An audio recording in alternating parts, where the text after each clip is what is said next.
He had dug 6 feet down into the Texas earth, and with every shovelful of dirt, Caleb Morrison buried more than just his body. He buried hope. The sun scorched overhead, cruel and unrelenting, as if mocking his decision to give up. His weathered hands, caked in dry red soil, trembled on the wooden shaft of the shovel. At 42, alone on a barren patch of land that had long since forgotten joy, Caleb had decided that his story would end in silence. There would be no last words, no farewell letters, only a wooden cross that read, "Here lies a man who gave up." That was it. No name, no legacy, no one left to mourn, just dust and regret. 3 years ago he had watched fever take the only thing that tethered him to this world, his wife and children. Since then, every sunrise was another cruel joke, every heartbeat another reminder that he'd failed the one job that mattered, to protect them. He wasn't a hero. He wasn't a rancher. He was just a man clinging to the past, too stubborn to let go, too broken to move forward. The world had passed him by.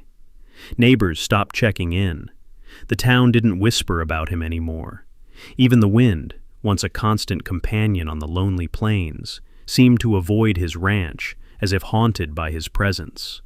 And so he dug, not for peace, but for escape, not out of courage, but exhaustion. He'd spent every ounce of his strength building fences around his grief, and now even those were falling apart. What more was there to live for? Redemption? He didn't believe in it. Love? That died in a fever-ridden bed 3 winters ago. Justice? That had no place out here, where lawmen took bribes and the guilty thrived. There was no justice for men like Caleb. No rescue party was coming. No preacher would offer comfort. There were no second chances in a place this cruel, this forgotten. And as the sweat dripped from his brow and fell into the grave below, he felt nothing, not fear, not hope, just the quiet acceptance of a man who believed he had outlived his usefulness. The shovel scraped against stone, jarring his wrist, and he paused to look at what he'd created, a pit meant to swallow all that he was. He nodded to himself. Yes, this was right. This was what the world had left him, a hole, some dirt, and silence. The end.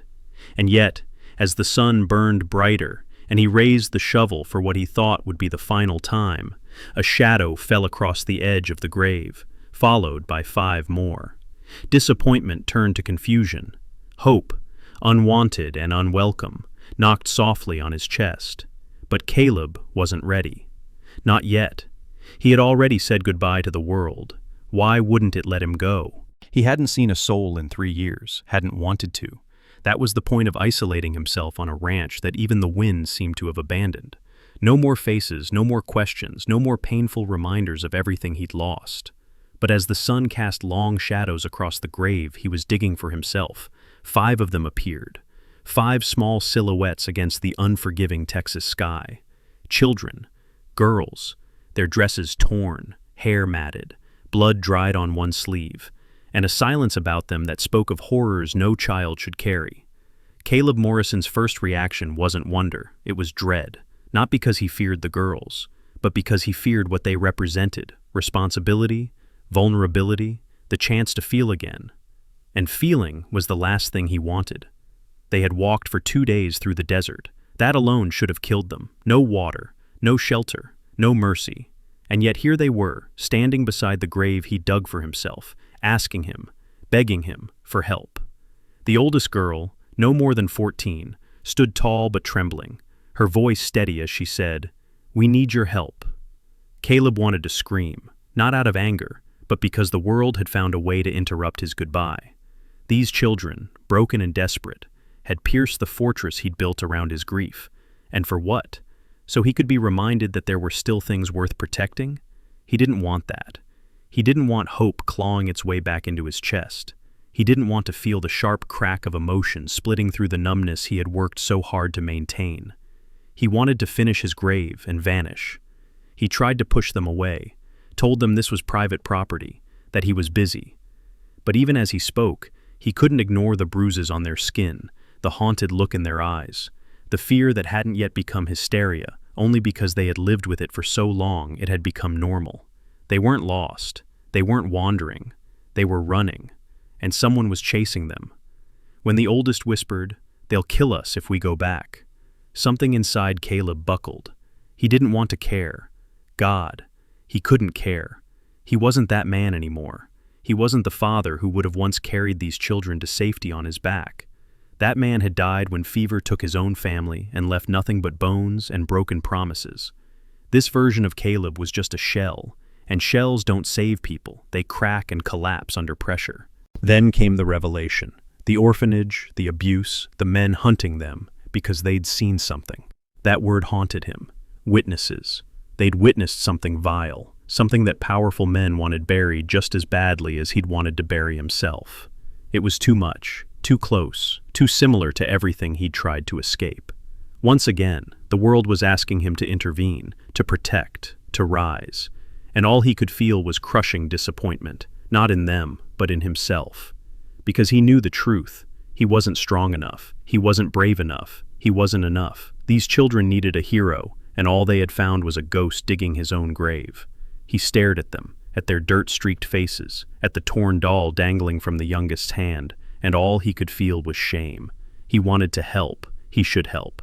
But the distance between who he was now and the man they needed felt like an unbridgeable canyon. And yet, they had chosen him. Out of every soul between here and the horizon, they had stumbled onto his land. The man who had nothing left, the man who'd planned to be dead by sundown. And still, they stood beside his grave, not knowing, or perhaps understanding better than most, just how close he was to disappearing forever. That was the cruelest part of all. Not that they had interrupted his end, but that they had offered him a beginning he no longer believed he deserved. He didn't recognize her at first, not truly, not as she stepped down from the stagecoach, boots sinking into the dust, like she belonged here, like she had every right to be the one who'd chased him into this forgotten corner of the world. But the moment their eyes met, the illusion cracked. It wasn't Catherine Morrison. Catherine was buried in a quiet grave 3 states away, lost to a bullet he hadn't even aimed. The woman standing before him was Sarah, the girl who had survived when no one else did. A girl who had watched her family die under the weight of his badge and his pride, and now she was a woman with fire in her blood and truth in her voice. "Hello, Sheriff Thornfield," she said with a calm that was more terrifying than any scream. The words hit him like a rifle butt to the chest. Sheriff Thornfield, not Ezekiel, not the rancher, not the man who had spent 3 years hiding behind cattle in silence. She called him by the name she remembered, the name of the man who killed her family, the man who never finished the job he swore to do, the man who thought running from justice was the same thing as facing it. And in that moment, every lie Ezekiel had told himself unraveled. The grave in the canyon wasn't big enough to hold what he had done. The whiskey couldn't drown the blood on his hands. And the quiet he'd sought for 3 years now screamed with the voice of a woman who'd come not to kill him, but to force him to see himself. "You want revenge?" he asked, his voice gravel in his throat. Sarah didn't blink. "I want truth," and she gave it to him. Cutting, unfiltered, brutal truth. The letters hadn't been from Catherine. They were from her. Every word crafted to draw him out, to make him hope, to lower his defenses, not to torture him, but to show him, to make him remember, to lead him to the moment when he'd have no more excuses, no more distance between past and present. She had spent 2 years writing like the sister he'd buried, learning to mimic joy, learning to mimic love, all for this. Ezekiel's knees nearly gave out. This wasn't revenge, this was justice, and it hurt far more than a bullet ever could. Then she showed him the death certificate. Catherine was real, but she was gone. The dream Ezekiel had clung to, the fantasy of redemption through love, was just that, a fantasy. What he had fallen for wasn't a woman, it was a mirror. And what he saw now staring back at him through Sarah's eyes was a coward, a man who had once worn a badge, who had sworn to uphold the law, and had failed at every turn. "You never even finished the job," Sarah said, tossing wanted posters onto the dusty ground. "You didn't get the Garrett gang, you just ran, and in running you left more people to die." That cut deeper than the revelation about Catherine, because it was true. Ezekiel had abandoned his post. Not out of righteousness, not out of guilt, but out of fear. He told himself it was penance, that disappearing was punishment enough. But the truth was simpler. He couldn't face what he'd done, couldn't bear to look into the eyes of the people he was supposed to protect and admit he'd failed them. And now, Sarah Morrison stood before him not as an orphan, but as a reckoning. But she hadn't come alone. The Kiowa warriors surrounding his ranch weren't there for blood. They were there to make sure he listened, to make sure he couldn't run. They didn't want to see him die. They wanted to see if he was man enough to live with what he'd done, and finally make it right. "You're going to help me hunt the Garrett gang," Sarah said. "You're going to finish what you started. Not for me, not even for yourself. For the children they plan to kill next week. 43 of them, like I was. You owe them that." It was the first time in years Ezekiel felt something other than shame. It was rage, not at Sarah, at himself, at the broken, trembling man he had become, at the badge he'd thrown away, at the children who would die if he chose silence again. He walked into his cabin, pulled out the old badge he had buried in a coffee tin, and pinned it back on, not as a symbol of pride, but as a weight, a burden, a reminder. "You're right," he told her.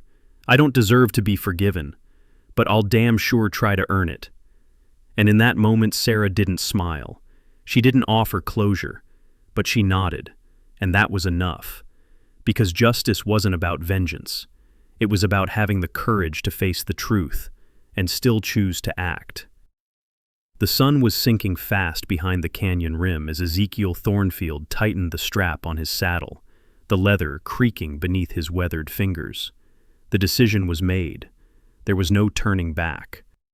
For 3 years he had hidden from his past, thinking distance and silence could wash away the blood on his hands. But the truth had come for him, wearing the face of Sarah Morrison, backed by 400 silent warriors who had no intention of letting him run again. And now, justice demanded movement, action, redemption. He hadn't wanted to be a sheriff again. That badge had once been a symbol of everything he believed in: honor, law, the promise of protection. But it had become a scar, a cursed reminder of how his pride had killed innocent people and let the guilty go free. He had buried it in an old coffee tin, tucked deep in the corner of his cabin, hoping to forget it existed. But Sarah had dug it back up, figuratively, then literally, forcing him to look it in the eye and decide what kind of man he really was. The children's train. That was the line he couldn't cross. Not again. 43 orphans, bound for new homes, new lives. And the Garrett gang planned to turn that hope into a bloodbath, just another payday fueled by greed and cowardice. It wasn't just about justice anymore. It wasn't about penance. It was about the kids, the ones who still had a future, the ones who reminded Ezekiel of what he once swore to protect. This time, he wouldn't stand back and watch the innocent die. He'd spent so long being numb that he almost forgot what purpose felt like. But now, with Sarah riding beside him, her rifle strapped across her back, and Running Elk's warriors silently falling in formation behind them, he felt it. Burning, blinding, painful, and pure. Purpose. This wasn't just a manhunt. It was a mission born from shared pain. From different corners of the same wound, the alliance was strange. A disgraced white sheriff, a grieving woman shaped by vengeance, a tribal force long ignored, long underestimated. But that strangeness was power. It was unpredictability. It was righteous fire. And for the first time, Ezekiel understood what it meant to ride, not for glory, not for gold, but for something far greater. To right a wrong that had echoed too long across this land. As the riders crested the first ridge, the stars began to pierce the purple dusk. The desert wind cut across their faces, but none of them flinched. They were headed straight into danger, into lawless country where the Garrett gang held sway, but no one hesitated. Sarah rode like she had been born for it, pain and resolve etched into her every breath. Ezekiel followed her lead, no longer the man who stumbled into a massacre and ran, but a man who had chosen, finally, to stand.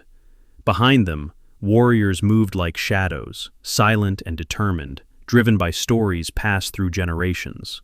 stories of children taken, lands stolen, justice denied. And now, they had a chance to change the ending, not with treaties or politics, but with grit and blood and a ride through the night toward salvation. Ezekiel glanced sideways at Sarah. Her jaw was tight, her posture straight, her eyes locked on the trail ahead. He couldn't imagine the strength it took to ride beside the man who had destroyed her childhood. But she wasn't doing this for him. She was doing it for those 43 children, for every child who never had a chance to grow up. And he understood that now. Forgiveness wasn't part of this ride, but purpose was, and purpose would have to be enough.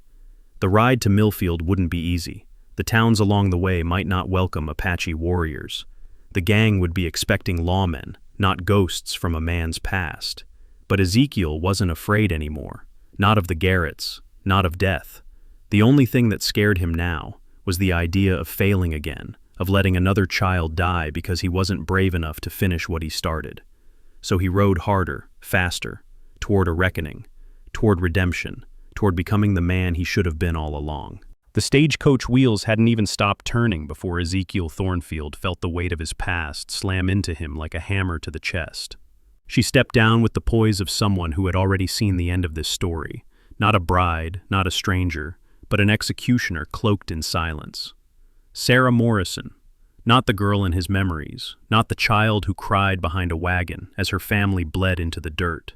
No, this was a woman forged in fire, carrying the cold weight of justice in her hands, and in her eyes, not hate, something sharper, purpose.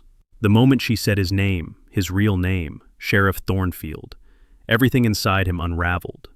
He had tried so damn hard to become someone else, someone simpler, a rancher, a man of peace. But peace doesn't come to men who run. And the dead don't sleep when the truth is left buried beneath a coward's silence. Sarah had tracked him through 3 years of exile. She had written the letters, built a fiction so perfect he almost believed he deserved happiness. And she did it not to kill him. That would have been too easy. She came to show him the mirror, to make him see. Ezekiel wanted to deny it, wanted to push the truth back down into the pit where he had shoved every screaming memory of Deadwood Creek.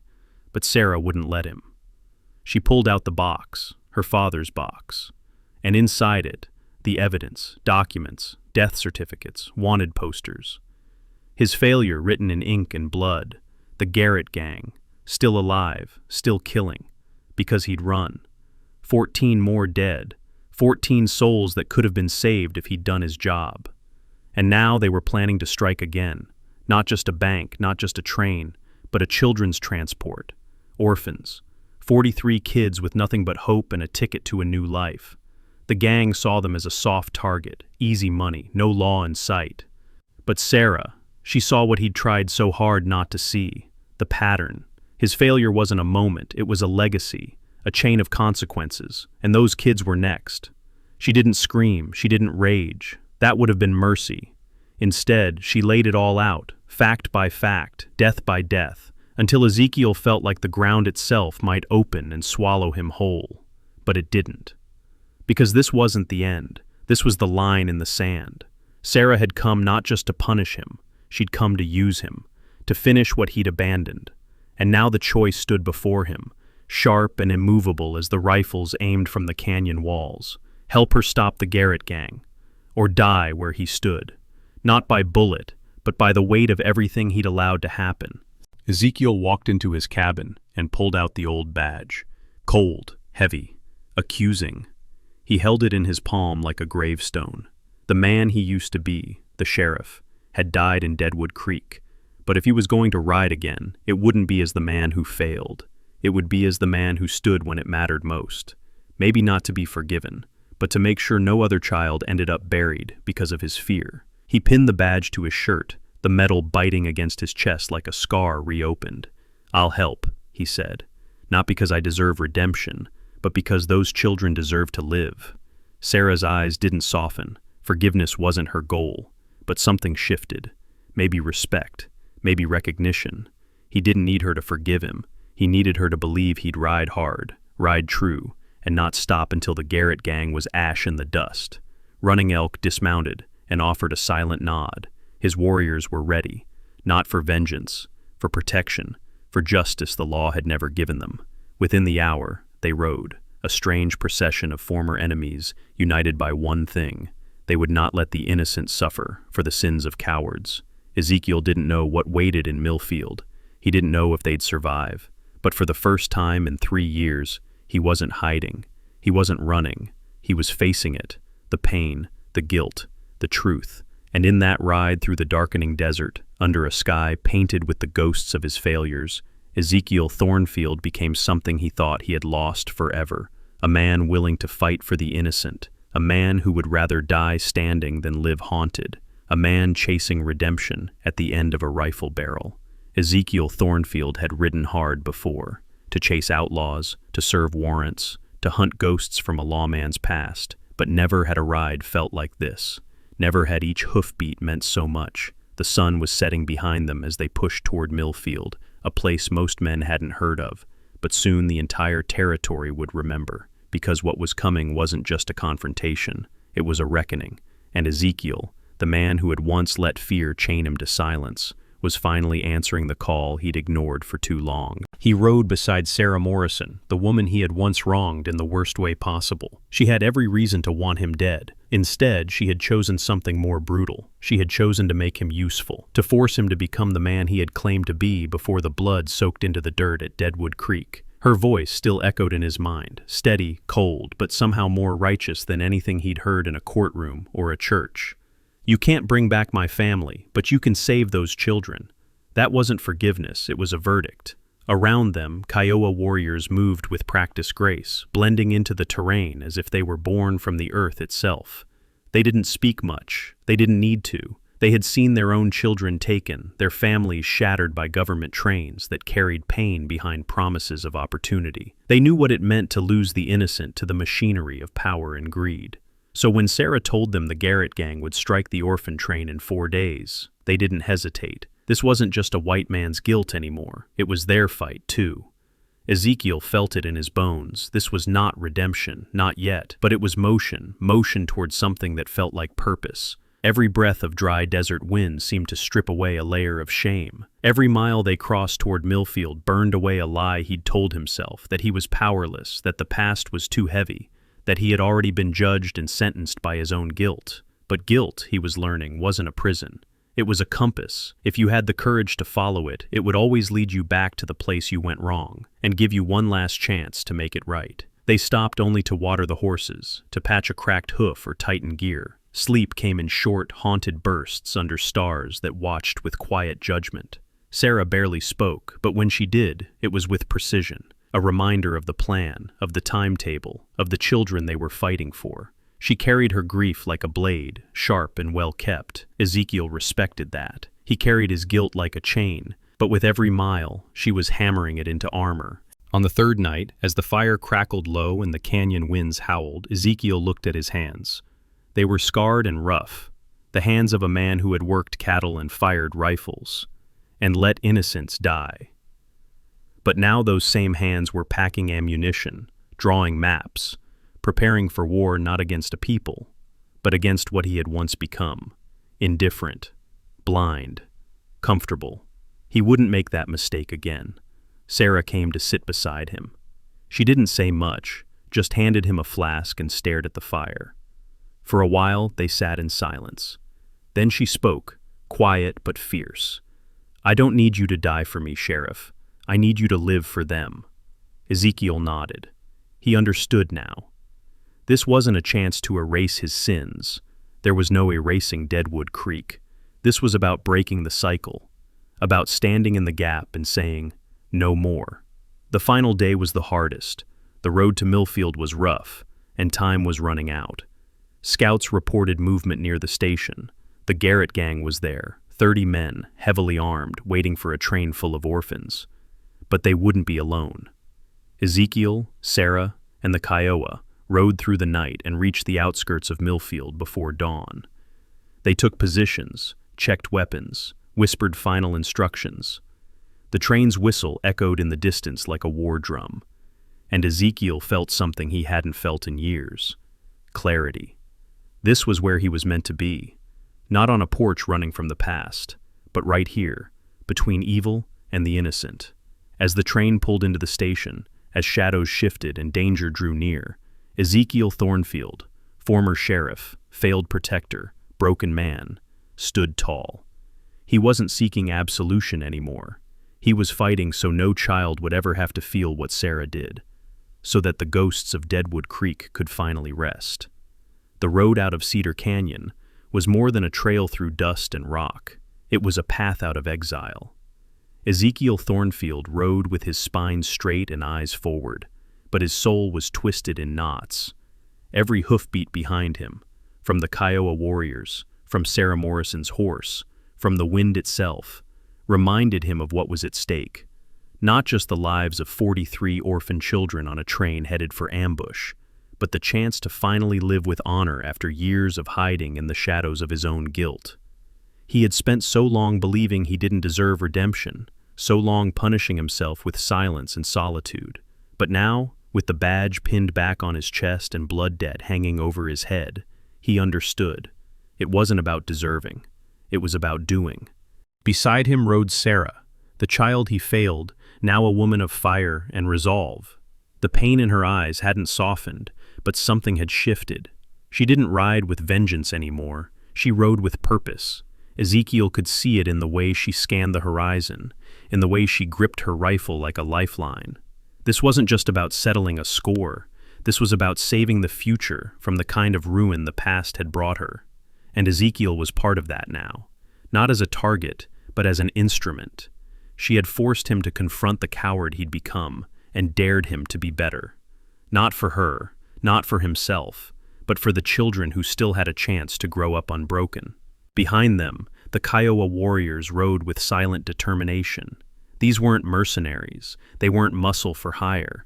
They were fathers, brothers, sons of a people who had seen too many of their own children stolen, too many trains take their future and never return it. They rode not out of allegiance to a fallen lawman, or even to Sarah's cause.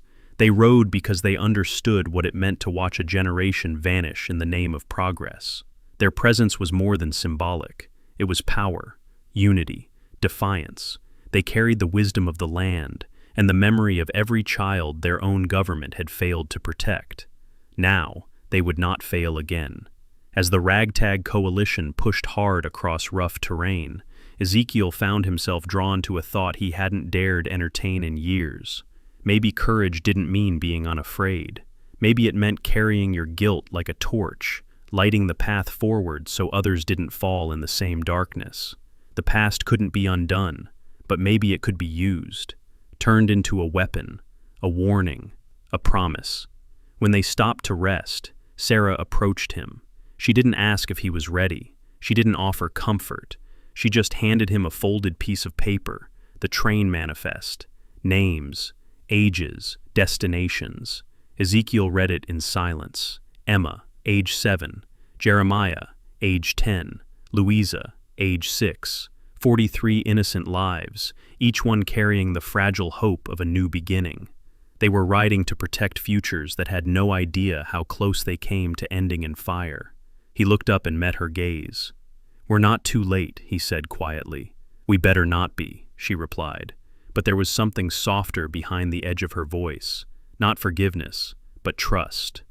The final leg of the ride was brutal. The sun scorched them by day. Cold wind bit at them by night. But they pushed forward, past settlements that turned their backs, through terrain that wanted to break them. They weren't just chasing the Garrett gang. They were chasing time. And when Millfield finally came into view, Ezekiel felt something awaken in him that he thought had died at Deadwood Creek. Resolve. Not the kind built on rage. The kind built on duty, on choice, on refusing to let fear dictate the fate of others, ever again. This was more than justice. It was legacy. It was the moment when a broken man, a grieving woman, and a silenced people came together to stop the same darkness that had once swallowed them whole. And this time, they would not let the innocent pay the price. Life doesn't always give us the chance to undo the past, but it always gives us the choice to face it. Ezekiel Thornfield's story is more than just a Western tale of bullets and badges. It's a mirror for our own lives. At some point, we all carry guilt.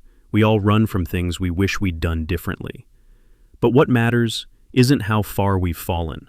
It's whether we have the courage to stand back up, own our mistakes, and choose the harder path of redemption. This story reminds us that real strength isn't in denying the truth, it's in confronting it. Redemption doesn't come through words alone, it comes through action, through showing up, especially when it's uncomfortable, through protecting the innocent, even if it means sacrificing your comfort or confronting your past. It also teaches us about the power of unity, how people from vastly different worlds can come together when a cause is bigger than their pain. Whether it's a former sheriff, a grieving daughter, or a tribal warrior, when we put justice and humanity first, healing becomes possible. So, whatever you're facing in your own life, remember this: it's never too late to become the person you were meant to be, but you have to choose it every day. If this story moved you, inspired you, or made you think, hit that subscribe button now. Join us for more unforgettable stories from the Wild West, stories of justice, courage, and the kind of redemption that can only be forged under the burning sun and dust of a lawless land. The frontier isn't just a place, it's a test of who you really are.